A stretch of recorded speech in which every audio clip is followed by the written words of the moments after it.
In the grand halls of the Roman Empire, beneath the marble statues, the triumphant parades, and the endless rhetoric of power and glory, there existed a shadowed world rarely spoken of openly. Rome was not just an empire of laws, armies, and conquests.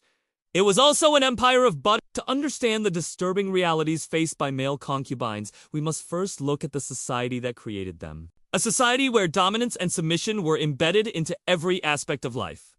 Roman society was built on hierarchy. Every relationship, whether political, social, or personal, reflected the question of who commands and who obeys. This obsession with dominance extended beyond the battlefield and into the most intimate aspects of Roman life. A Roman man's identity was tied to his role as a citizen, a soldier, and above all, a master. To be a man of Rome was to command. To be commanded was to be considered lesser. In such a world, concubinage developed not only as a sexual arrangement, but as a social institution. A concubine was more than a lover. He was an object that reflected the status of his master. Just as a general displayed his captured banners or golden spoils from a campaign, so, too, could an elite Roman display the youth or beauty of a concubine as proof of wealth, victory, and dominance. Concubinage versus marriage. Marriage in Rome had a very specific role.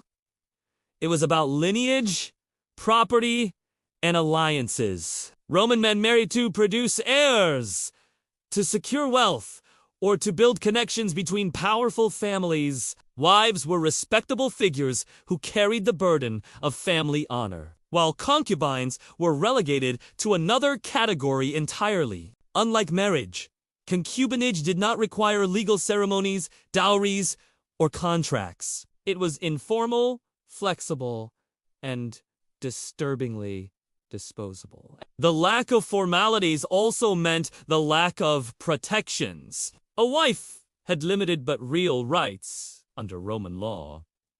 A concubine had almost none. Male concubines, especially those who were enslaved, were not seen as people with dignity, but as possessions, living luxuries that could be exchanged, discarded, or punished at will. Who were the male concubines? Many male concubines were young slaves, often taken from conquered territories. The expansion of Rome filled the slave markets with children and adolescents from Gaul, Greece, North Africa, and the East.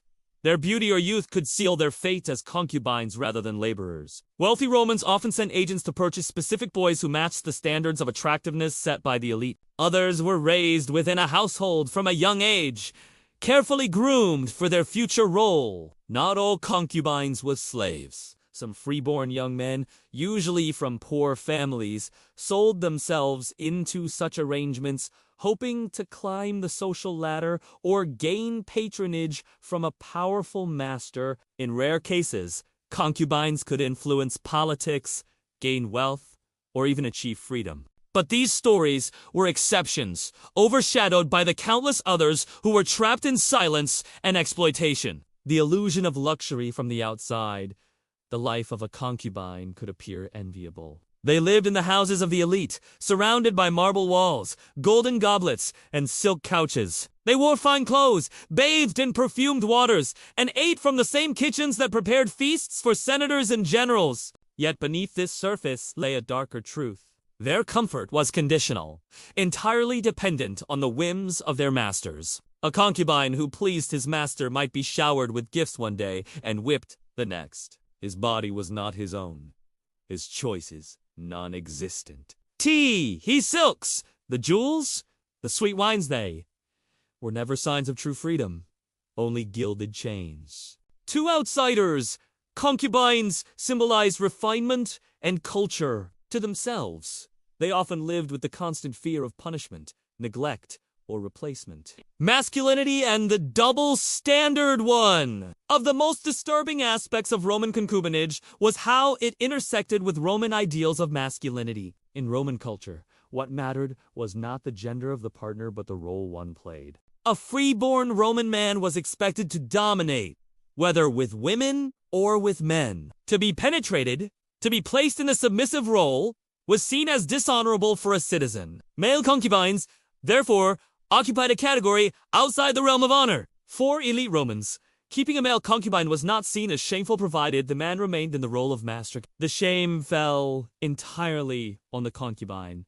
who was treated as lesser for submitting. This double standard created a cruel paradox. The concubine's very existence was shaped by fulfilling a role that society labeled disgraceful, yet it was one he had no power to refuse. Silence in the records. Roman historians, poets, and satirists often hinted at the presence of male concubines, but rarely spoke of them directly. This silence was not accidental. It reflected both the normalization of the practice and the reluctance to acknowledge the suffering behind it. Writers like Juvenal, Martial, and Suetonius mocked emperors and nobles for their indulgences, but they rarely gave voice to the concubines themselves. This absence in the historical record leaves us with fragments, shadows of their lives, rather than full portraits. We know of their existence through insults, rumors, and offhand remarks. We glimpse them through scandalous stories about emperors like Nero, Hadrian, or Elagabalus who openly flaunted their relationships with young men. Yet the concubines remain nameless, their stories hidden beneath layers of shame, gossip, and silence. Why it was considered normal?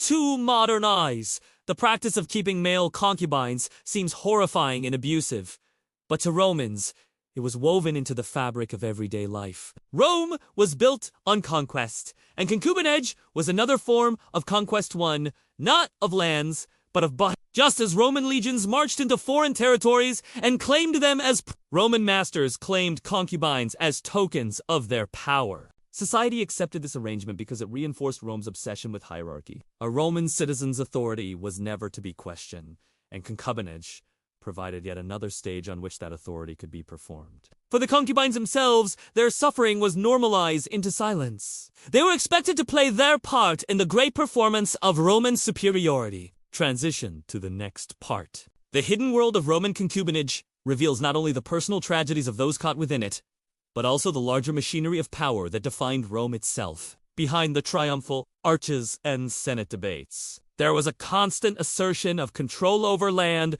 over people, and over intimacy itself. In the next part, we will step deeper into this world and examine the disturbing daily lives of male concubines, where luxury and cruelty walked hand in hand, and survival required silence, submission, and sacrifice.